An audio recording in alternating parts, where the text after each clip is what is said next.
Last class में हमने किया था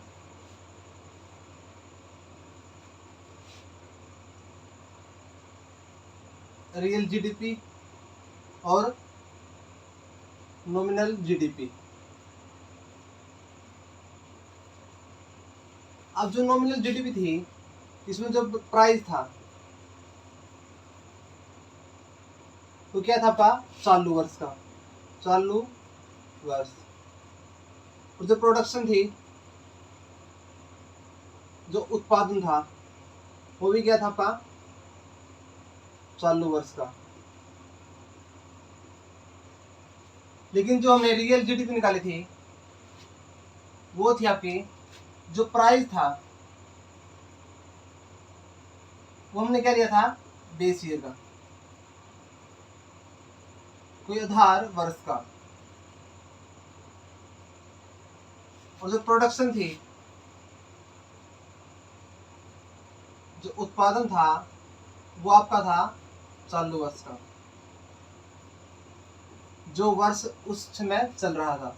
चालू वर्ष क्या होता है, जो वर्ष उस समय चल रहा है। अब जो बेस ईयर है,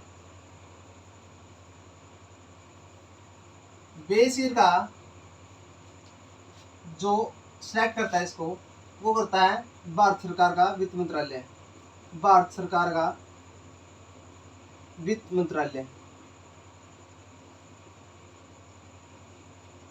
और किसकी सहायता से करता है, world bank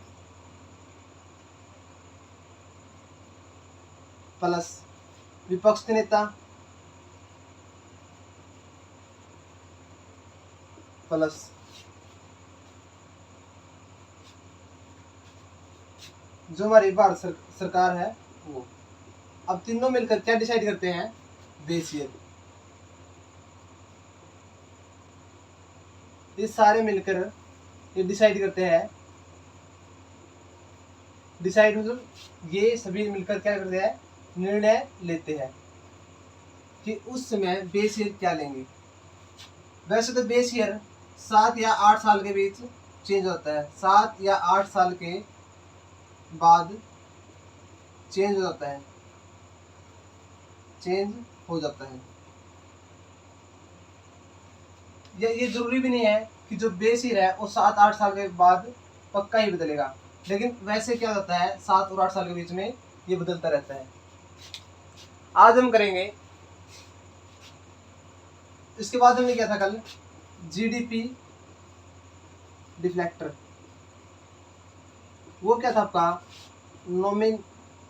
nominal GDP divide में रियल जीडीपी इंटू में 100।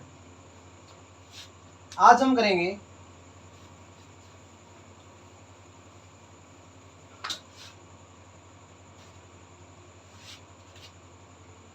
पीपीपी, परचेजिंग पावर पैरिटी, क्रय शक्ति सामर्थ्य।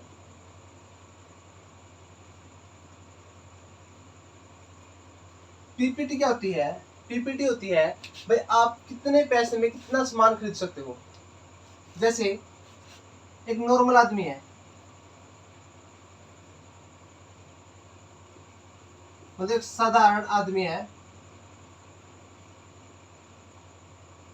वो क्या है 10 रुपए में चाय पी लेता है।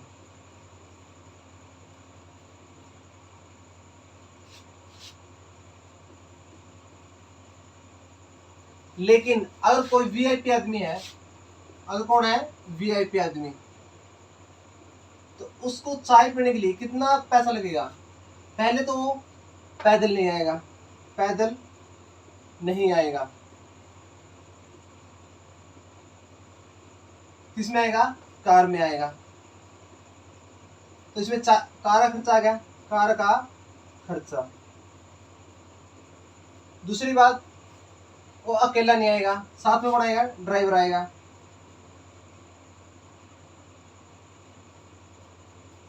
तो उसका खर्चा हो गया, और बाद में चाय का खर्चा। और चाय कितने पीगा वो? कम से कम 250 रुपये की। जो एक नॉर्मल आदमी था, साधारण आदमी था, उसने चाय पी 10 रुपये की। और जो आपका वीआईपी आदमी था, तो उसका खर्चा कितना आ गया? उसका खर्चा आ गया आपका 1000 रुपये। अब जो पीपीपी है, परचेजिंग पावर पैरिटी, किससे ज़्यादा है? वीआईपी आदमी की। और कितनी ज़्यादा है? अब देखो 1000 बटे में 10 कितनी है? 100 लाइफ टाइम का अंतर है। लाइफ लाइन का क्या है इसके अंदर? अंतर है।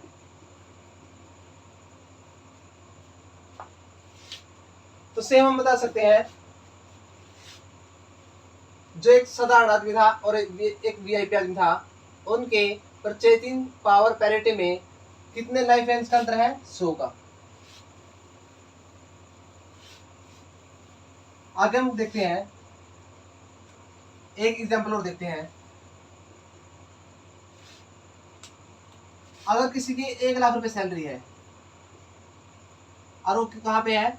भारत में। और किसी की 1 लाख रुपए सैलरी है, वो आपका है यूएस में। तो 1 लाख रुपए सैलरी वाला खुश भारत में खुश होगा या फिर यूएस में, ये हमें पता करना है। अब देखो, जो भारत में कॉफी मिलती है, कितनी मिलती है? 20 रुपए की। और जो यूएस में कॉफी मिलती है, वो मिलती है आपकी 240 रुपए की।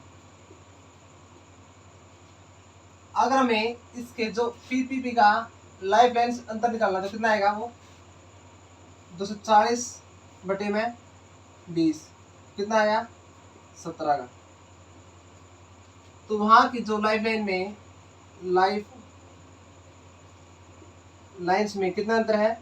17 गुना का। तो अब जो इसकी सैलरी है 1 लाख, अब भारत में इसका खर्चा है 10 रुपये, तो यूएस में कितना मिलेगा? 170 रुपये। क्योंकि भारत की लाइफ में और जो यूएस की लाइफ है, उसमें कितना अंतर है? 17 लाइफ लाइन का अंतर है। तो अब जिसकी सैलरी 1 लाख है, वो कहाँ पे कुछ मिलेगा? भारत में। क्योंकि वहां पे जो पीपीपी है वो क्या है? कम है। पीपी क्या है? भारत में कम है, और जो अमेरिका में क्या है? ज्यादा है।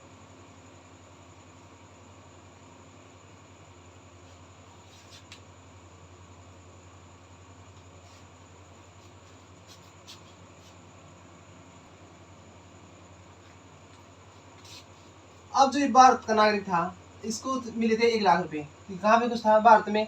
क्योंकि इसकी यहाँ पे पीपी क्या थी? कम थी। यूएस में कितने मिले? 1 लाख। तो यहाँ पे क्या है? कम खुश है। अगर इसको यूएस में खुश रहना है, तो इसके हिसाब से उसको सैलरी कितनी मिलनी चाहिए? 17 लाख। क्यों? उनके बीच का कितना अंतर था? 17 लाइफ लाइन्स का। अगर भारत में किसी को सैलरी मिलती है 1 लाख, तो उसको यूएस में सैलरी मिलनी चाहिए 17 लाख। तभी तो क्या हो गए? खुश हो गए। अगर देखो,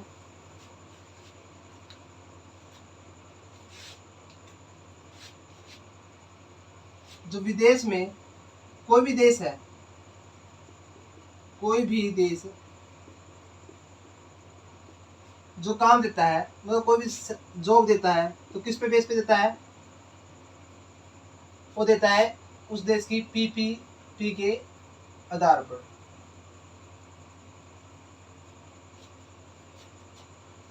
अगर कोई भारत का नागरिक विदेश में गया, तो उसको वहां सैलरी कितनी मिलेगी? 1 लाख। लेकिन उसको सैलरी मिलनी कितनी चाहिए? 17 लाख।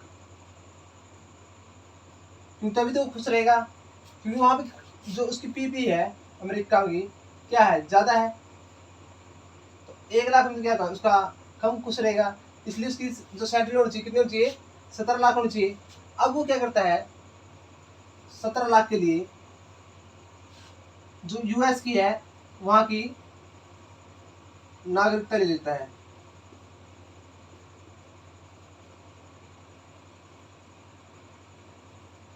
अब वो यूएस की नागरिकता कैसे लेगा?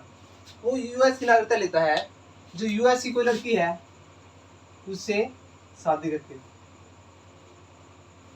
पेपर शादी हो जाएगी इनकी कोर्ट के अंदर, जो कोर्ट होता है हमारा उसके अंदर पेपर मैरिज होती है।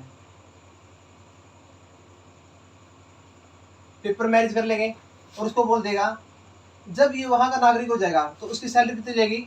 17 लाख। अगर उसकी सैलरी 17 लाख हो जाएगी तो उसने जिससे शादी की थी उससे क्या कहेगा, बस 10 लाख तो मैं खुद रख लूंगा और 7 लाख तुम्हें दे दूंगा। इसमें क्या हो जाएगा, जो भारत का नागरिक वो भी खुश और जो लड़की है वो भी खुश, क्योंकि पहले सैलरी कितनी थी उसकी? 1 लाख थी। अब शादी करने के बाद सैलरी तो 17 लाख होगी, लेकिन उसको कितने मिलेंगे? 10 लाख वो खुद के पास रखेगा और 7 लाख लड़की को देगा। तो इसमें क्या हुआ, वो लड़की खुश रहेगी और लड़का भी खुश रहेगा। अब आपका एक क्वेश्चन है,